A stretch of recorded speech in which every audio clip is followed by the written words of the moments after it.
আসসালামু আলাইকুম। ক্লাস 11-এর আজ তোমাদের প্রথম ইতিহাস ক্লাস শুরু হচ্ছে। তোমাদের সকলকে মামুন স্কুলের পক্ষ থেকে শুভেচ্ছা জানিয়ে আজকে ইতিহাস ক্লাস শুরু করছি। তাহলে দেখো, তোমাদের প্রথম যে চ্যাপ্টার, সেই চ্যাপ্টারের নাম হচ্ছে ইতিহাসের ধারণা অথবা ইতিহাস বোধ, আন্ডারস্ট্যান্ডিং হিস্ট্রি, ফার্স্ট চ্যাপ্টারটার নাম। তাহলে প্রথম চ্যাপ্টার থেকে তোমাদের কিন্তু কোনো বড় প্রশ্ন আসবে না। প্রথম অধ্যায় থেকে তোমাদের সমস্ত 1 নম্বরের শর্ট কোশ্চেন আসবে, তাই এখান থেকে বড় প্রশ্ন কিছু করার দরকার নেই।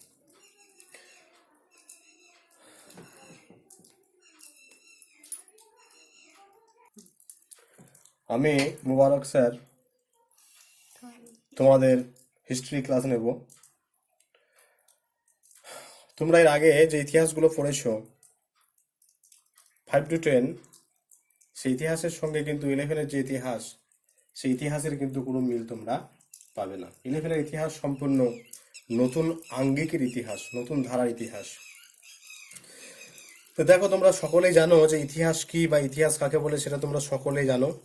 তবু আমি একবার বলে দিচ্ছি যে ইতিহাস শব্দটি সংস্কৃত ইতিহ থেকে এসেছে, ইতিহ শব্দ থেকে এসেছে, যার অর্থ হলো ঐতিহ্য।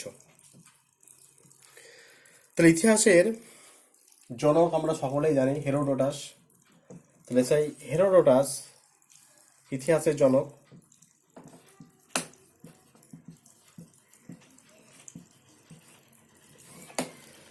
হেরোডোটাস ইতিহাসের জনক। তাহলে হেরোডোটাসকে কি কারণে ইতিহাসের জনক বলা হয়? না, হেরোডোটাস সর্বপ্রথম সত্য ঘটনা উদ্ভাবনের জন্য কি করেছিলেন? সমস্ত জিনিসগুলোকে লিপিবদ্ধ করেছিলেন, যাতে একটা সত্য ঘটনা উদ্ঘাটিত হয়। এই কারণে ইতিহাসের জনক আমরা বলি কাকে? না, হেরোডোটাসকে। তাহলে ইতিহাসের সংজ্ঞা নিয়ে বেশ কিছু ঐতিহাসিকদের মধ্যে দ্বিমত আছে। তাহলে হেগেল, মিলার, ক্রচ, এই সমস্ত ঐতিহাসিকরা বলছেন যে অতীতের ঘটনাবলী কিভাবে ঘটেছে সে সম্পর্কে জানাই হলো ইতিহাস। তাহলে Hegel, Miller, Croce, Miller, Croce, Miller, Croce, এই সমস্ত ঐতিহাসিকরা বলছেন যে অতীতের ঘটনা কিভাবে ঘটেছে সে সম্পর্কে জ্ঞানই হলো ইতিহাস। অর্থাৎ অতীতের ঘটনাটা কিভাবে ঘটেছে সে সম্পর্কে যে আমরা জ্ঞান উপলব্ধি করব, সেটাকেই ইতিহাস বলে অভিহিত করা হয়। আবার অন্যদিকে ঐতিহাসিক কার, যার বিখ্যাত গ্রন্থ হোয়াট ইজ হিস্ট্রি, তোমাদের শর্ট প্রশ্ন এটা দেওয়া থাকে যে হোয়াট ইজ হিস্ট্রি গ্রন্থটি কার লেখা। এই হোয়াট ইজ হিস্ট্রি কার, তিনি বলছেন ঐতিহাসিক এবং সংগৃহীত তথ্যের অবিচ্ছেদ্য ক্রিয়া এবং প্রতিক্রিয়া হলো ইতিহাস। তাহলে কার তার হোয়াট ইজ হিস্ট্রি এই গ্রন্থে তিনি বলছেন যে ইতিহাস বলতে আমরা বুঝি যে একটা ঐতিহাসিক এবং সংগৃহীত তথ্যের অবিচ্ছেদ্য ক্রিয়া এবং প্রতিক্রিয়া হলো ইতিহাস। তাহলে ইতিহাসের সংজ্ঞা নিয়ে তোমাদের আলোচনা করা হলো। এরপর আমরা দেখব যে প্রাচীন কাল বিভাজনটা কিভাবে ঘটেছিল সে সম্পর্কে আমি আলোচনা করছি।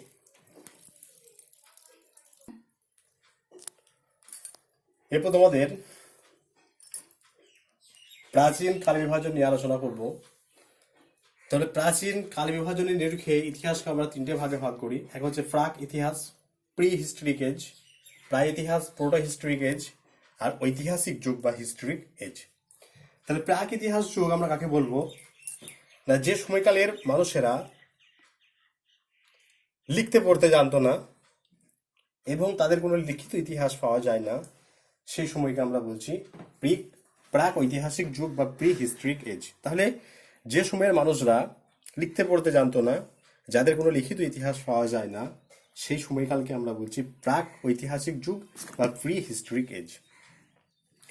তাহলে হরপ্পা সভ্যতার আগে যে সভ্যতা, সেই সভ্যতার মানুষরা কিন্তু লিখতে পড়তে জানতো না, তাই সেই সময়কালকে আমরা বলবো কি প্রাক ঐতিহাসিক যুগ।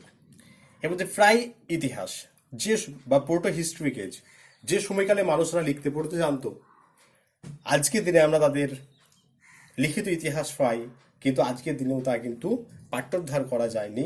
সেই সময়কালকে আমরা বলছি কি প্রায় ঐতিহাসিক যুগ বা প্রায় ইতিহাস যুগ বা প্রোটো হিস্ট্রিক এজ। যে সময়কালে আমরা ইতিহাস পাই, মানুষরা লিখতে পড়তে জানতো, তাদের লিখিত ইতিহাসও আমরা পাই, কিন্তু আজকের দিনে সেগুলো এখনো পর্যন্ত আমরা পাঠ্যোদ্ধার করতে পারিনি। সেই সময়কালকে বলা হচ্ছে কি প্রায় ঐতিহাসিক যুগ।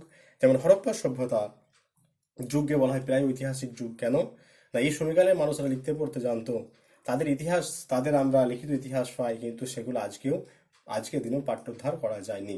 তাই এই সময়কালকে প্রায় ইতিহাস বা প্রায় ঐতিহাসিক যুগ বলা হয়। নেক্সট হচ্ছে যে ঐতিহাসিক যুগ, যে সময়কালে মানুষরা লিখতে পড়তে জানতো এবং আজকের দিনেও যাদের আমরা লিখিত ইতিহাস পাই এবং সেগুলো থেকে সেই সময়কালে অর্থনৈতিক, সামাজিক, রাজনৈতিক অবস্থা কেমন ছিল সেগুলো আমরা জানতে পারি। সেই সময়কালকে আমরা বলছি ঐতিহাসিক যুগ। যেমন বৈদিক যুগে যে সময়কাল বা বৈদিক যুগে যে ইতিহাস, সেগুলো আমরা আজকের দিনে পাঠ্যোদ্ধার করতে পারি এবং তাদের লিখিত ইতিহাস থেকে সেই সময়কালে মানুষের জীবনযাত্রা কেমন ছিল, অর্থনৈতিক, সামাজিক, রাজনৈতিক পরিস্থিতি কেমন ছিল সেগুলো আমরা জানতে পারি। তাহলে এবার আমরা আলোচনা করব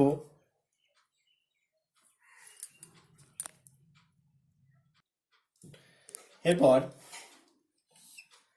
প্রাগৈতিহাসিক যুগের যারা মানুষ, তাদের মূল হাতিয়ার ছিল প্রস্তর। তাহলে মানুষের পাথরের ব্যবহারের উপর নিরিখে বা পাথরের ব্যবহারের উপর নির্ভর করে প্রাগৈতিহাসিক যুগকে তিনটি ভাগে ভাগ করা যায়। এক হচ্ছে প্রাচীন প্রস্তর যুগ, মধ্যপ্রস্তর যুগ এবং নব্যপ্রস্তর যুগ। তাহলে প্রাচীন প্রস্তর যুগ আমরা কাকে বলবো না, যে সময়কালের আদিম মানুষেরা হাতের সামনে যে সমস্ত বড় বড় পাথরকে পেত এবং সেগুলোকে তারা অক্ষত অবস্থায় ব্যবহার করত, সেই সময়কালটাকে আমরা বলবো প্রাচীন প্রস্তর যুগ। তাহলে একদম আদি পর্যায়ে, তাহলে প্রাচীন প্রস্তর যুগ অর্থাৎ একদম আদি পর্যায়ে আমরা দেখবো আদিম মানুষেরা তাদের শিকার করার জন্য যে বড় বড় পাথরগুলো ছিল, সেই পাথরগুলো অক্ষত অবস্থায় তারা সেগুলোকে কি করছে, ব্যবহার করছে। অর্থাৎ পশু শিকারের জন্য একটা বড় পাথরকে 8জন 10জন মিলে একটা পশুর ওপরে তারা গড়িয়ে দিচ্ছে এবং পশুটি মারা যাচ্ছে। তাহলে হাতের কাছে যে পাথরটা পারছে অক্ষত অবস্থায় সেটাকে ব্যবহার করছে। এই যে সময়কাল, এই সময়কালটাকে আমরা বলছি প্রাচীন প্রস্তর যুগ। এরপর হচ্ছে মধ্যপ্রস্তর যুগ। তাহলে আদিম মানুষেরা প্রাচীন প্রস্তর যুগের আরো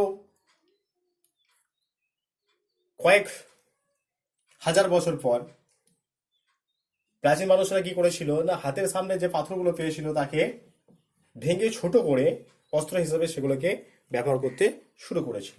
এই সময়কালটাকে আমরা বলবো মধ্যপ্রস্তর যুগ। আর সব শেষে আদিম মানুষ পাথরগুলোকে আরো ছোট ছোট টুকরো করেছিল এবং সেগুলোকে ঘষে মেজে আরো ধারালো মসৃণ করেছিল এবং বিভিন্ন অস্ত্র শস্ত্র বানিয়েছিল। যে সময়কালে, সেই সময়কালটাকে আমরা বলছি কি না নব্যপ্রস্তর যুগ। অর্থাৎ পাথরের হাতিয়ারের ব্যবহারের উপর নির্ভর করে এই যুগ বিভাজন হচ্ছে তিনটি ভাগে: প্রাচীন যুগ, মধ্যযুগ, প্রাচীন প্রস্তর যুগ, মধ্যপ্রস্তর যুগ এবং নব্যপ্রস্তর যুগ। এরপর তোমাদের ইতিহাসের প্রারম্ভিক উপাদান বা ইতিহাসের প্রাথমিক উপাদান নিয়ে আমরা আলোচনা করব। তাহলে ইতিহাসের উপাদানকে আমরা দুটো ভাগে ভাগ করি। একটা হচ্ছে প্রত্নতাত্ত্বিক উপাদান বা অলিখিত উপাদান, যেগুলো কোনো লিখিত অবস্থায় থাকে না। আরেকটা হচ্ছে লিখিত উপাদান, যেগুলোকে আমরা লিখিত অবস্থায় পাই। অলিখিত উপাদানকে আবার লিপি, মুদ্রা, স্থাপত্য, ভাস্কর্য এই তিনটে ভাগে ভাগ করা যায়। আর লিখিত উপাদানকে দুটো ভাগে ভাগ করা যায়। একটা হচ্ছে দেশীয় লিখিত উপাদান, যেমন কলহনের রাজতরঙ্গিনী, আর বিদেশি যারা ঐতিহাসিক বা পর্যটক তাদের উপাদান। তাহলে বিদেশিদের উপাদানকে আমরা তিনটে ভাগে ভাগ করে যাচ্ছে। একটা হচ্ছে গ্রিক, রোমান আর চীন। এরপর এগুলো আমরা ধরে ধরে আলোচনা করব। দেখো, প্রত্নতাত্ত্বিক উপাদান বা অলিখিত উপাদান কোনগুলোকে বলবো আমরা, যেগুলো যে ইতিহাসের যে সমস্ত উপাদানগুলো লিখিত অবস্থায় থাকে না, মাটি খনন করে আদিম মানুষের বা আদিম মানব সমাজের ব্যবহৃত দ্রব্য সামগ্রী পাওয়া যায় এবং সেই দ্রব্য সামগ্রী নিরিখে যে ইতিহাস রচনা করা যায় তাকে আমরা বলি প্রত্নতাত্ত্বিক উপাদান। যেমন হরপ্পা সভ্যতায় আমরা দেখব যে হরপ্পা সভ্যতায় যে খনন কার্য চালিয়ে সেখানকার মানুষদের বিভিন্ন দ্রব্য সামগ্রী পাওয়া গেছে এবং তা নিরিখে সেখানকার মানুষদের ধর্মীয় জীবন কেমন ছিল, সমাজ জীবন কেমন ছিল, সেখানে কারা বসবাস করত, সমাজে শ্রেণী বিভাজন ছিল কিনা, এই সমস্ত জিনিসগুলো আমরা কিন্তু খুব সহজেই জানতে পারি। অর্থাৎ যে উপাদানগুলো লিখিত অবস্থায় থাকে না এবং মাটি খনন করে মানুষের যে ব্যবহার্য সামগ্রী, সেই ব্যবহার্য সামগ্রী রেখে ইতিহাস রচনা করা যায়, তাহলে সেগুলোকে আমরা কি বলবো? প্রত্নতাত্ত্বিক উপাদান বা অলিখিত উপাদান। তাহলে প্রত্নতাত্ত্বিক উপাদানকে আবার আমরা তিনটে ভাগে ভাগ করেছি। একটা হচ্ছে লিপি, একটা হচ্ছে মুদ্রা, একটা হচ্ছে স্থাপত্য, ভাস্কর্য। অলিখিত উপাদানের একটা অন্যতম হলো লিপি। সময়ের অগ্রগতির সঙ্গে সঙ্গে আদিম মানুষ লিপি বা চিত্রলিপির মাধ্যমে তাদের নানা কথা পাথরের ওপর বা গুহার দেওয়ালে লিপিবদ্ধ করে রাখত। লিপি হলো ইতিহাসের একটা জীবন্ত দলিল। শিলালিপি, স্তম্ভলিপি, মৃৎলিপি, তাম্রলিপি থেকে সেই সময়কালে রাজার নাম, বংশ পরিচয়, শাসনকাল, রাজ্যসীমা, রাজার দিগ্বিজয় ও ভাষার কথা জানা যায়। যেমন এলাহাবাদ প্রশস্তির কথা আমরা বলতে পারি, আইহোল প্রশস্তির কথা বলতে পারি, নাসিক প্রশস্তির কথা আমরা বলতে পারি। এরপর আমরা মুদ্রা নিয়ে আলোচনা করব। মুদ্রা সকলেই দেখেছো, ধাতুর তৈরি, সোনা রূপা, দস্তা বা আজকের দিনের যে কয়েনগুলো হয় সেগুলো তোমরা সকলেই দেখেছো। ইতিহাসের নিরিখে একটা কয়েনের মূল্য অপরিসীম। একটা কয়েন থেকে আমরা কি কি বিষয় জানতে পারি সেগুলো আলোচনা করছি। প্রথমত একটা জিনিস কোন ধাতু দিয়ে তৈরি সেটা আমরা জানতে পারি। তাহলে একটা মুদ্রা বা কয়েন সেই ধাতু দিয়ে তৈরি হবে, যে ধাতুটা হবে সহজলভ্য।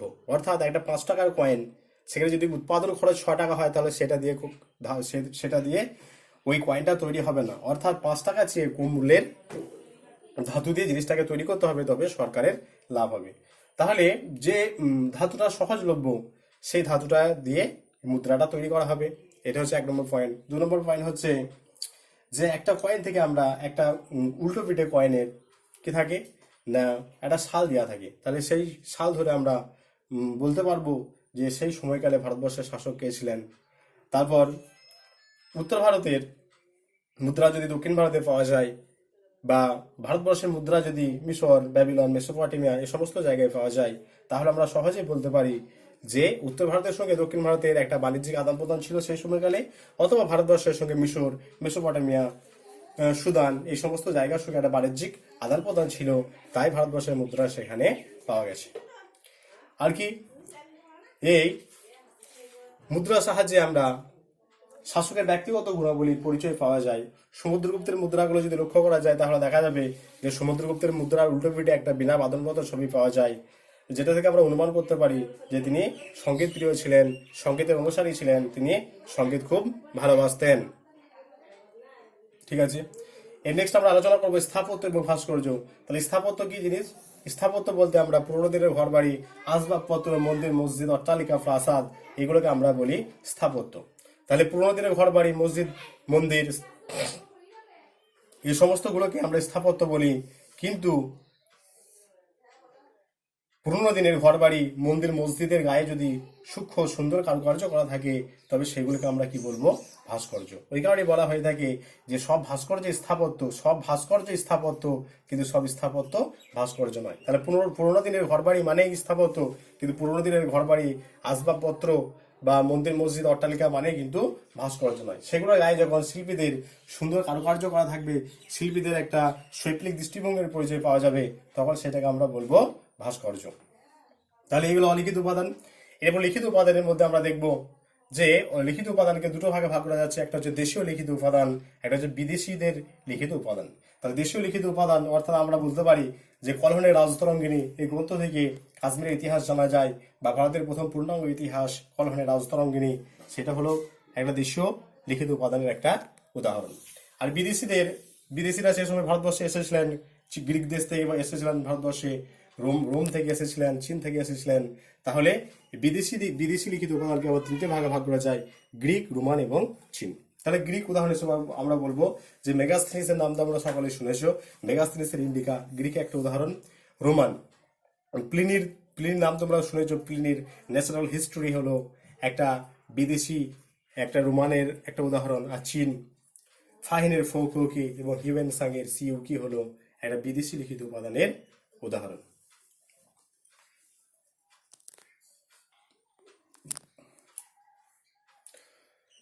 এরপর আমরা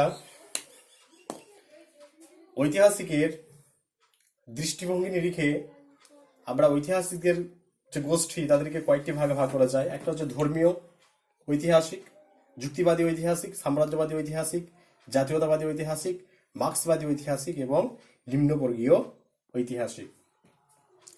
তাহলে ধর্মীয় ঐতিহাসিক বলতে তোমরা বুঝতেই পারছো যে ধর্মীয়, এখানে ধর্মকে একটা প্রাধান্য দেওয়া হয়, অর্থাৎ ধর্ম হলো মানব জীবনের অবিচ্ছেদ্য অঙ্গ। ইতিহাস রচনার শুরু থেকে ধর্মের প্রভাব ছিল। জার্মান ঐতিহাসিক Leopold von Ranke, Leopold von র্যাঙ্কে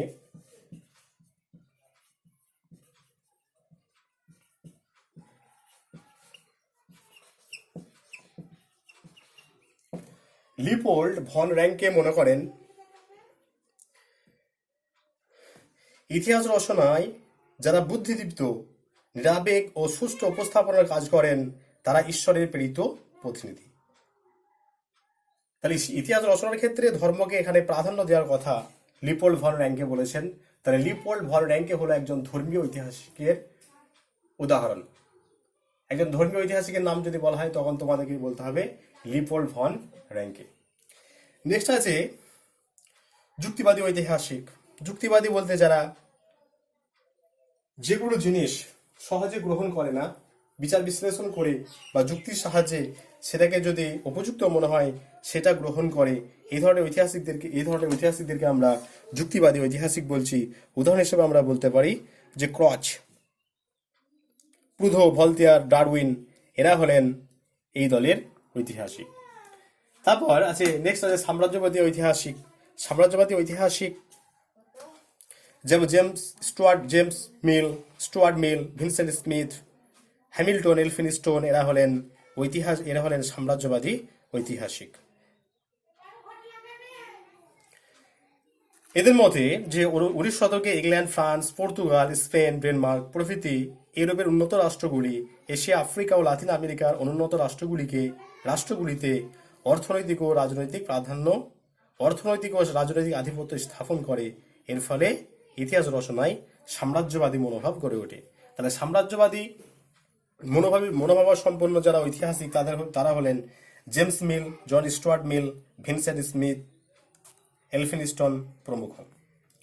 জাতীয়তাবাদী ঐতিহাসিক যারা জাতীয়তাবাদ ও জাতীয় স্বার্থ 19 শতকের একটি গুরুত্বপূর্ণ ঘটনা, অর্থাৎ নিজের জাতি শ্রেষ্ঠ, নিজের জাতি এবং স্বার্থকে এখানে ঊর্ধ্বে তুলে ধরে অতীত ঘটনাবলীর ব্যাখ্যা এখানে করা হয়, যাতে সেই জাতির একটা উন্নতি চরম সীমায় আরোহণ করে, এরকম একটা উপলব্ধি এই ক্ষেত্রে আমরা দেখতে পাই। এই সমস্ত ঐতিহাসিক যারা হলেন তাদের মধ্যে আছেন ডক্টর ইরফান হাবিব, ডক্টর রমেশচন্দ্র মজুমদার, যদুনাথ সরকার প্রমুখ।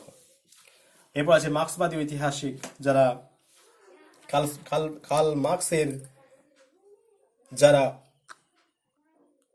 অনুসরণকারী তাদেরকে আমরা বলবো মার্ক্সবাদী ঐতিহাসিক। মার্ক্সবাদী ঐতিহাসিকের মধ্যে একটা শোষিত শ্রেণী, একটা শাসক শ্রেণীর মধ্যে যে দ্বন্দ্ব, সেই দ্বন্দ্বটা কিন্তু এখানে মূল উপজীব্য বিষয়। তাহলে এই ধারার একজন ঐতিহাসিক রজনীপাম দত্ত হলেন মার্ক্সবাদী ঐতিহাসিক।